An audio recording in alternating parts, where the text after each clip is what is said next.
Yes, sir.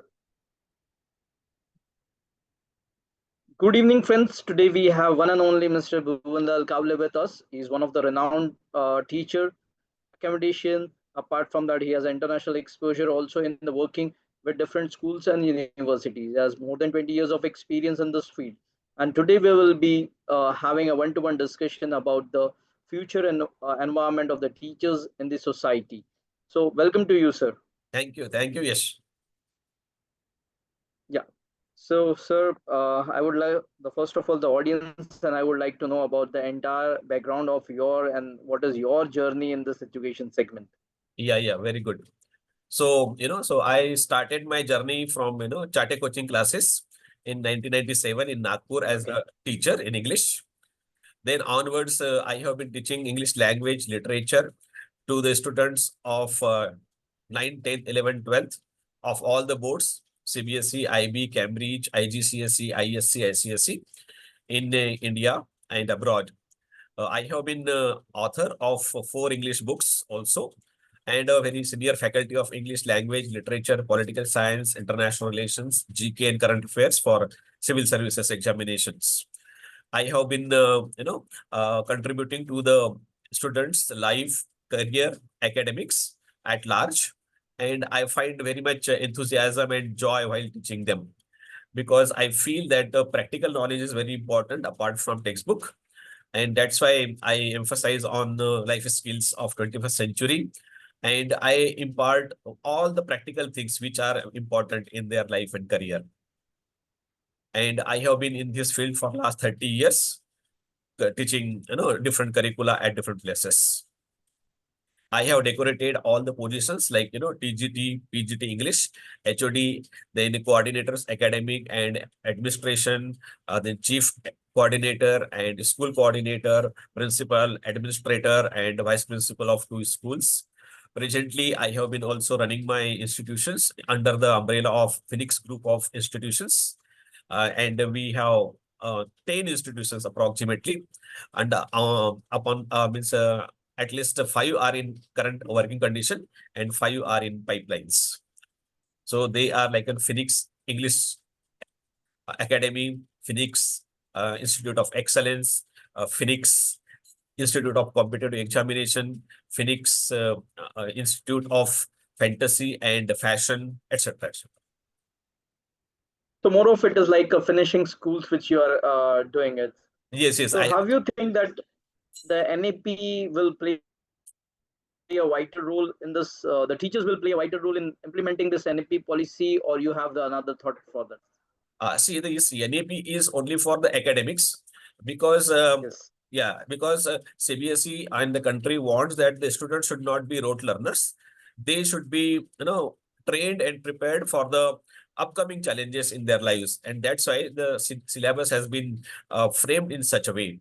So NEP is going to be a very helpful in the curricula as well as a career in the life of the students from the beginning itself. I have seen many schools, they have implemented 21st century and this since the inception from, you can say, standard one onwards. And life skills have been taught in the different schools according to the age group of the students. So that will be very much, paradigm in the life of the students. Sir, I have been introduced to a lot of teachers in my life with Yes. the senior faculties, even professors. I myself as a professor in few universities. Yeah. But when I see the other side of the teachers, teachers are taking all the pains. But when it comes to paying to the teachers, Yeah. and when it comes to the commercial part, I'm not sure how the senior teachers feel. But when the people is coming from the corporate and going into colleges, they feel that the pay scale is very much different from what it is corporate, and they are trying to quit the organization, or they are trying to quit this entire education system itself. So don't you think that this will create a big burden to the existing teacher as well as to the society? Yes. It is very much factual thing. Teachers are underpaid actually in public schools, right? So, but I don't know whether they have options or not. But many teachers, they take long time to jump in their career, and they are stagnant in their career. Yet they work at one place, at one position, and approximately same salary, etc., etc. So I would suggest the teachers, particularly, they should upgrade themselves as per the need of the time, in terms of education, then skillings, then trainings, and upskilling is the currency of future. So if they have good potential and they can bargain, they can show the value to the management. Only then they can be paid well. Otherwise, management wants that how much cheap you are. They will hire the teachers, those who are very much ready to pay at lower scales. So that is the scenario. And many teachers are there who are ready to do all kinds of things. And that's why, So you have worked across the globe. What yes, do you think that what are the things we can change for our environment? If you see the teachers of Netherlands or if you see the Scotland teachers, they are respected and get paid also in a very systematic manner with a very good scale. yes, When it comes to India, especially in the tier three cities, yes. do you think it's because of women are more towards the teaching field and people have a thought process that women can work on any kind of a salary? So, do you think this may be one of the reason of not get teachers not getting good paid? Yes, yes, because female teachers, they are ready to work at any level also. I means at any amount, and that's why they do not get time to prepare themselves, upgrade themselves, and they are not very much ambitious in their life because they are at home. So if they are qualified and educated, so they want somewhat job in their particular city or location, so that their education may be useful. But they are not very much ambitious to uplift their career in education. Just they want some kind of money so that they can help financially to their families. And this is one of the reasons why male teachers are not getting more salary, because apart from that, female teachers are ready to work at any amount. So I feel that that scenario should be changed. Sir, according to the new NEP policy 20, this particular one which is going to come, Huh. so do you think this multiple learning system like physics with history will make any difference, or it will make student more confused out of what way to go? Because at the end of the day, they have to do something which they are good at. Oh, yes. Now the NEP has given very much liberty to choose the subjects, right? Now see, up to four subjects are compulsory: English, Math, Science, and SST. Apart from that, there are different subjects according to the student's choice. They can have their own choices. So you cannot emphasize that you should select this one. The students are at their liberty to choose whatever they like. And if there are five students in one subject, the school has to hire the faculty and they have to accommodate them all with the subjects. So, as per the choice and the interest of the students, they will flourish in their particular, domain area, or wherever they are interested. So we cannot say that you become a doctor, you become engineer, you become a lawyer. It depends completely upon the will and fancies of the students. So this NEP has given choices of subjects apart from four subjects compulsory.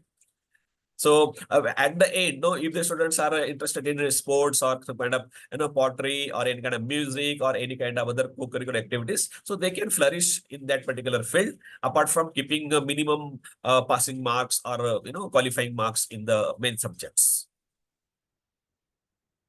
Sir, as you were also a part of teaching histories once upon a time, Yeah, so do you think now the history is getting modified with different political parties coming across the nation? So yeah, whichever political party is there, they are emphasizing on their point of history, and even the history rooted in the textbook. Be it whoever is writing the history, but there's a bit of modification and glorification of some freedom fighters, and whereas the other is being not glorified or is get into a scattered manner. yeah, yeah. See, the NCRT is under the central government. So the curriculum uh, and the syllabus has been prepared according to the national interest and as per the situation of the present time. And that's why NCRT is being instructed by the central government to incorporate certain topics or certain things in syllabus, so that the present generation should know about them and they should take inspiration from that particular aspect. And that's why from time to time, central government upgrades NCRT syllabus. So do you think this particular internet era, which is changing entire dynamics of the education segment, Yeah. and everything is getting, even in India also, within few years we can see that there will be a entire 100% e-schools will be available. Sure. So do you think this will have a bigger impact on the life of student as well as for the teachers? Yes, yes. Because see, every technology and has pros and cons. So we have to choose pros, right? Because benefits should be taken into consideration, not the negative side of it. Now the entire era is of technology. AI is there, robot is there, 3D, three dimension things are there, right? So they are for our benefits. We have to utilize them for our convenience and not to overcome us. That is the first purpose of technology. So this is beneficial to both students as well as teachers. They have to upgrade themselves and they have to use this technology as a tool and not the master. Then both will be beneficial. Both will be benefactors. And that's why whenever students are in difficulty, so they should take the advice from the teachers. And whenever the teachers are in difficulty, they can take advice or help from the technology. And in that way, they can go parallelly. So in this last 30 years of your tenure with different education institute, Yes. what do you think the intellectual level of the people have changed, or it is degraded, or how it is? Like, what is the parameters of IQ as per the stats of the government of India that said that IQ has increased, because of that the percentage is getting increased. On the other hand, when it comes to industry and when we are taking interviews, we don't find that stats even 1% relevant. We find that Yes. degrees are being awarded like we are Anything. getting vegetables from the market. So Yes. it is something the industry don't expect the education to be so liberal that the Yes. people will not come and perform in the industry. Yes, yes, you are very correct. Because see, I also come across many MBAs, BE engineers, and other kind of people from a BTech background also. They have bookish knowledge. They don't know practical things. So the syllabus is, has been there for last 10 or 15 years. It has not been changed. So it is irrelevant. So as far as the intellectual level of the students is concerned, right, the only syllabus is emphasized in school maximum time, right? Other curricular, co-curricular activities are there, but they are, as a part of it, but they are not emphasized, right? And because of that, intellectual faculty or creativity, we can't see in the students at large. And because of that, at higher level, students, they come out from the colleges, but without practical knowledge, and that's why they do not get jobs. And that is what the biggest drawback of the education system, because it is not practically relevant. It is based upon whatever has been coming up. So that's why I would like to put forth my own opinion that it should be, practical based. It should be present situation based, and the future oriented syllabus should be covered in the syllabus, and it should be upgraded every 2 years most probably, so that students will also understand up to 10th class, and after that, at higher level, they will upgrade themselves. Then only we will get intellectuality, individuality, and all kind of things, and unemployment will not be there. What I think about it. So, do you also think that because the number of children in a home or a couple is having generally one child in a metro, Yeah. then this is also plays a very vital role when it comes to teaching, because gone are the days where the teacher used to beat people, and we used to say that education can be treated in the harder way only.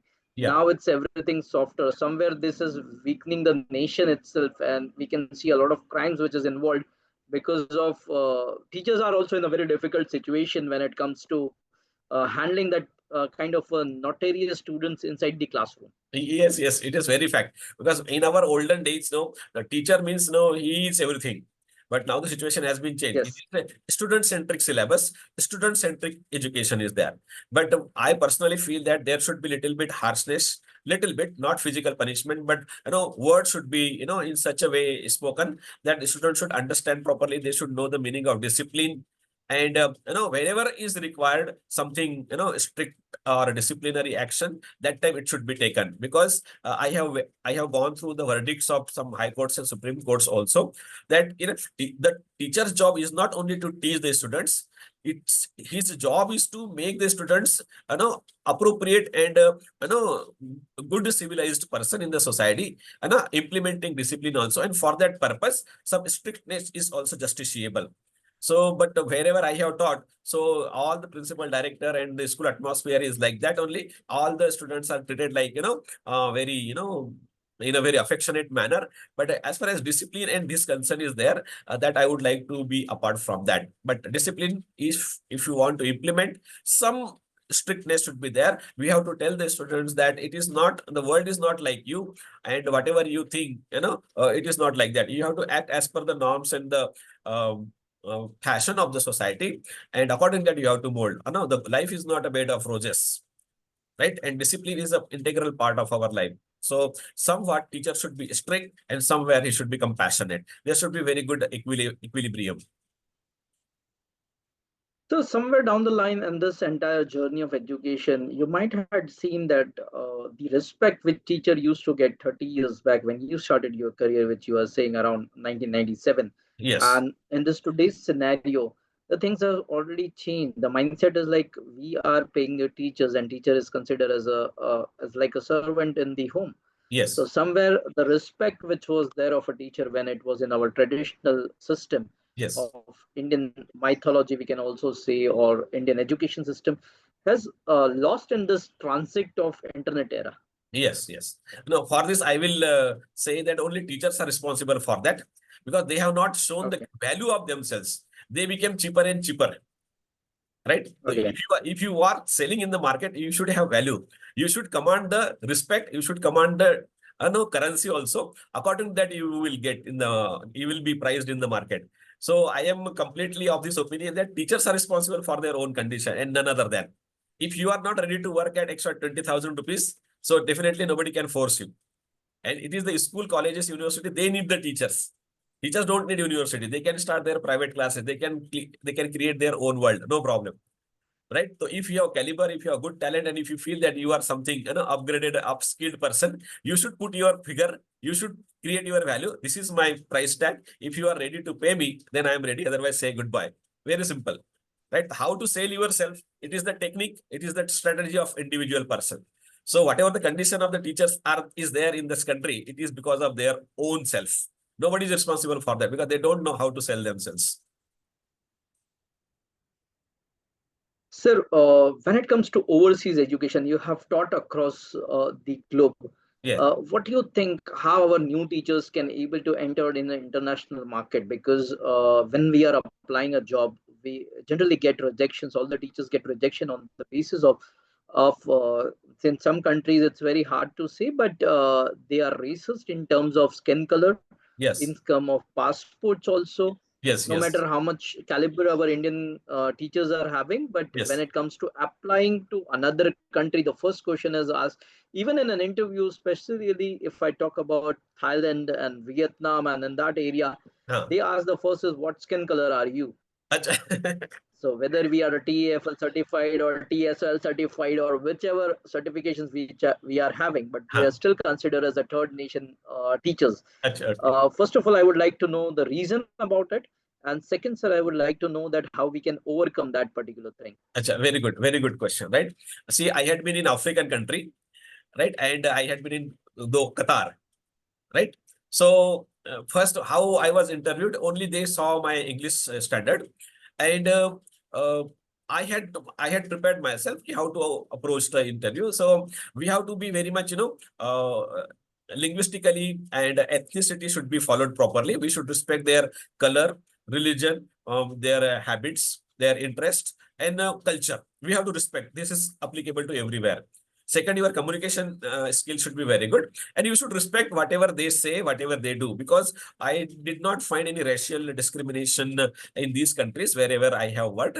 But as far as your question is concerned, so I think that is prejudiced or a biased type of question, because such question should not be involved in interview, because this does not work actually. It is the human being that works with you. So how the human being is, his attitude, his perception, his talent, his creativity, that should be given more important. Which color you have, that is irrelevant, I think like this. So such questions should not be asked. That is a personal, because climate is different, topography is different, demography is different. So definitely complex will be different, obviously. Yes. Right. So if you want that particular person from your area, so don't give international advertisements. Better you hire from the local area. So you will get the people what you want. So, do you think this international universities and colleges which are coming, especially in the Gujarat belt, it started with Daikin, it started with the Daikin University of Australia, Yeah. and there are another few which is going to come at international level, especially with this MAU with international universities and colleges and schools. Yes. So, do you think this will change our cultural education as well? Yes, of cultural as well as intellectual level also, right? Because see, mutability is the law of nature. You have to change as per the time. You can't change before the time, but you have to change with the time. So when the some competitor comes, so they are not threat for us. They are opportunities for us. Because see, if you are running an institution or college or university for long period of time, and there is no competitor, you feel that you have a monopoly in that particular area, and you can sell your product in any way. So that is not the correct. If you find that a competitor is there in front of you, so you will upgrade, you will change the syllabus, you will bring some better facilities for the students, and definitely change will be there. As far as culture is concerned, it depends upon the perception. It depends upon the individual, what kind of bringing up they have, what kind of culture they had been coming from, right? Or what kind of thinking they have. So you cannot emphasize ki only this culture you should follow. It completely depends upon personal perception, right? So we should not blame them, right? Because as per their culture, they will behave. As per our culture, we should behave. But intellectuality is there, some quality of education is there. Definitely, that is going to be changed. And those who are stagnant, those who don't want to change, particularly Indian universities or colleges, so they have to upgrade as per their level. Otherwise, outdated, they will become outdated. So recently, a lot of incident has been reported across the India where the schools and colleges are restricting students to follow a certain kind of religion or certain kind of cultural activities related to Indian spirituality, especially.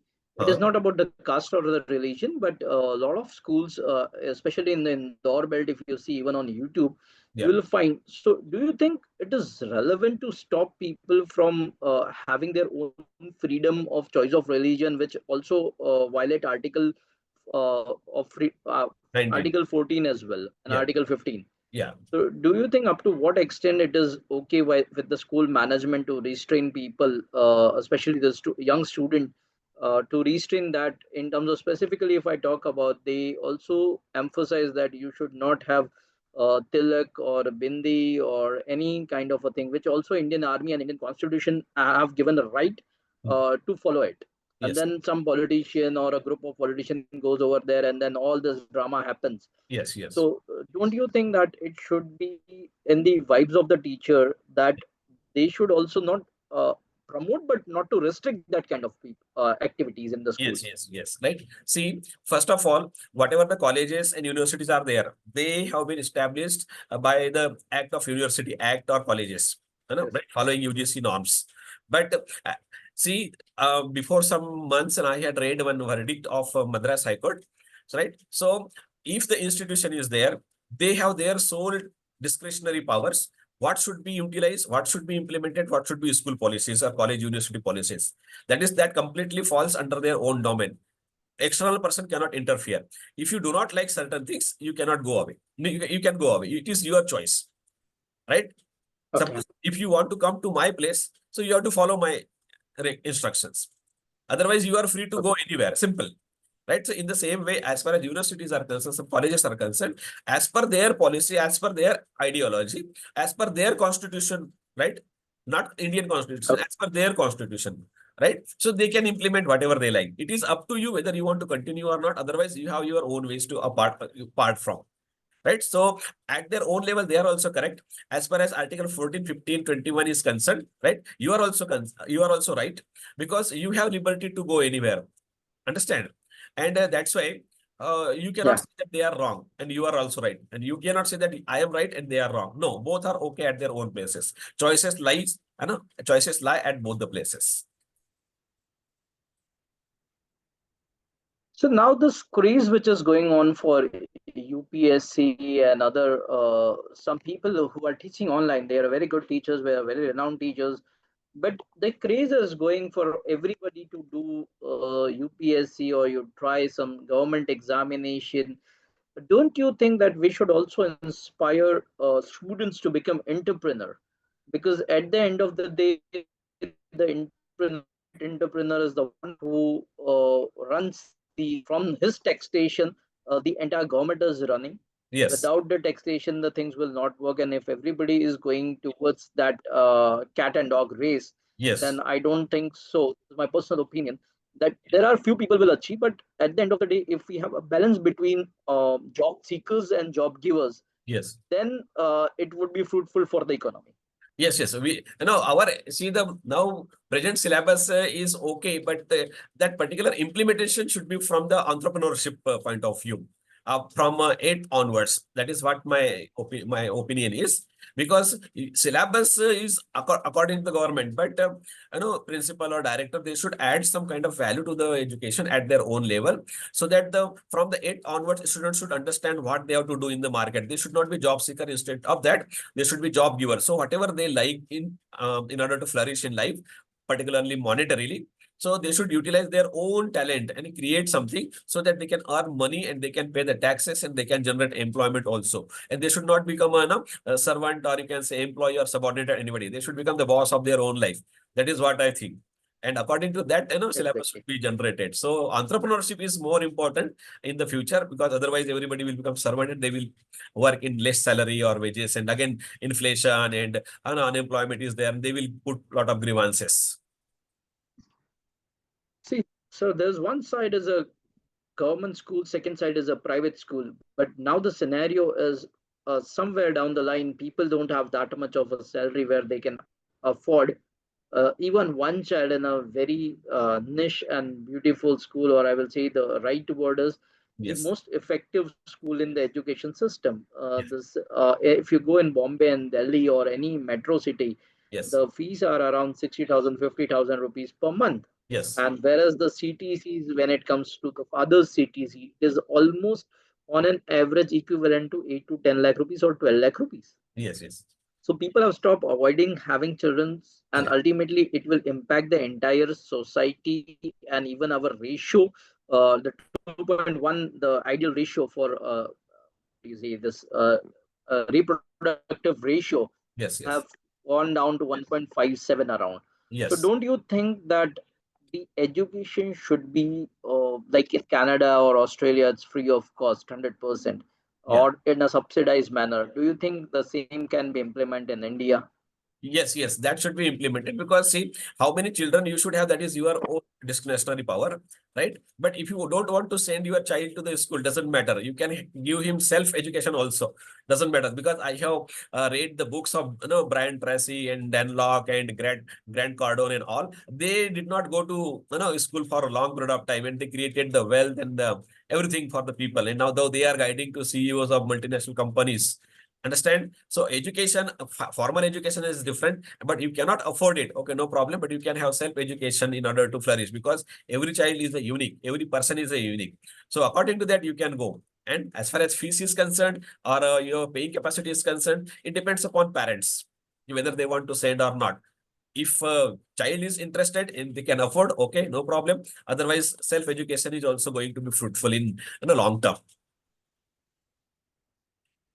Sir, a few of the last questions with us, because we also have times. So the main important question over here is, so as you see, this generation is changing, and Yes, they are mobile addicts nowadays. You see the scroll time have increased in multiple folds when it yes, comes to 1990, 2000, 2001, and after 2017. yes, So yes, these are the four stages of internet. So after 2017, the scroll time has tremendously increased when it comes to mobile, and especially to the young adults and young children. yes, So how we can able to curtail them, or we can twist them in some another way where it is fruitful, because the things which they are seeing, yes. we don't have a control on it what the child is saying. And apart from that, we also don't have a time that as a children what he will react on what he is seeing it over there. Yeah. So this all things should start from the school level, from fifth onwards. It is Yes. the responsibility of the principal particularly, and apart from that, teachers also, right? They should emphasize the importance of time, what should be seen and how long it should be seen.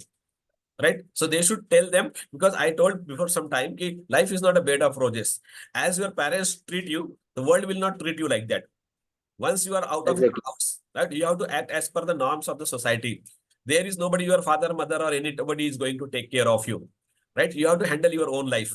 And in the life, you have to show your talent, creativity, hard work, and all, not other kind of nonsense things. So this should be imbibed from the fifth onwards in the school system only. We should treat the students. You are not a small baby or baba. Understand? You are going to lead the country. You are going to live an independent life. And for that purpose, these are the important things. If you do a lot of nakras or a lot of nuisances, it will be harmful to yourself only, not the others. You will suffer. Only you will suffer, not other people. So this should be told along with the syllabus, and then we have to mold their mindset. That is the only way to do, because if your mindset is not ready to accept, you cannot do anything. Nobody can teach in this world unless and until you are ready.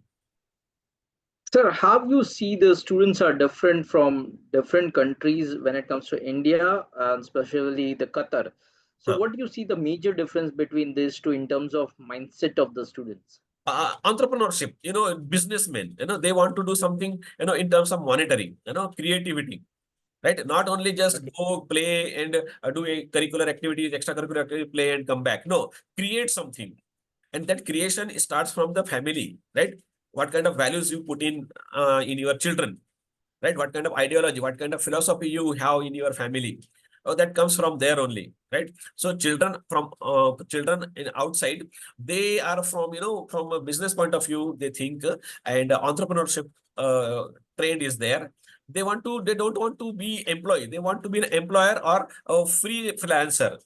Understand? They want to live freely. But in our India, chalo, you will get 20,000 rupees, or you are very happy. You want to, and here people want to work under somebody. And they don't want to accept challenges. They are not ready to go away from their home, city, or some that particular locality. They don't want other people to bother them. And that's why whatever they get, they are very happy. This is the difference. They want to become in their comfort zone only. They don't want to leave their comfort zone. This is the problem of in India. It is applicable to students, teachers, and many employees, and the middle class family, lower middle class family. Their mentality is like that. So that is the big hurdle. So it was pleasure to be a part with you in this podcast, and our time is at everything has its own end, and Yes, this is yes, our time to have the end of this discussion. For as of today, we will definitely go with multiple rounds of discussion like this. yes, I would yes, personally thank you very much on behalf of myself and all my team members and the audience, yes. which is today in this particular podcast. Thank you Thank you, very much, sir. Have a nice day. thank you so much. Yes, thank you. Thank you. Have a great day. Same to you, sir.